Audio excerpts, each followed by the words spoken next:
এই সূরাটাকে বিষ্ণু ঈসা ইসলাম বড্ড পছন্দ করতেন।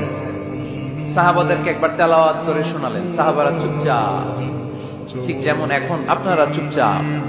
বিষ্ণু বললেন, আমি এই সূরাটা তোমাদের আগে জিনদেরকেও শুনিয়েছি। কাদেরকে? দুইটা কাইন্ড, ম্যানকাইন্ড, জিন কাইন্ড, মানব জাতি আর জিন জাতি। ওমা খালাকতুল জিন্না ওয়াল ইনসা ইল্লা লিয়াবুদুন। আমি মানুষ আর জিন জাতিকে সৃষ্টি করেছি অনলি ফর ওরশিপিং মি, আমার ইবাদতের জন্য। বিশ্বনবী সাহাবাদেরকে তেলাওয়াত করে শোনালেন, দেখলেন যে সাহাবারা চুপচাপ, কথা বলে না।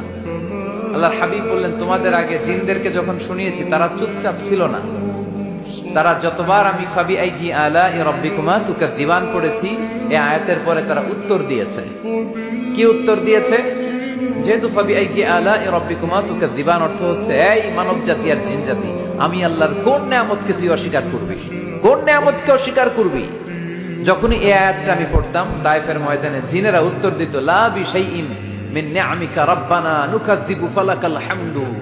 আল্লাহ, তোমার কোন নিয়ামতকে আমরা অস্বীকার করতে পারবো না। আমরা পুরো জিনের গোষ্ঠী আজকে ঘোষণা দিলাম, আল্লাহ তোমার কোন নিয়ামতকে অস্বীকার করার কোন জো আমাদের নাই, কোন সুযোগ আমাদের নাই। সকল নিয়ামতের প্রশংসার মালিক তুমি।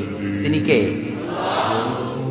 We cannot deny any of your mercies and blessings and the bounties. All praises to you.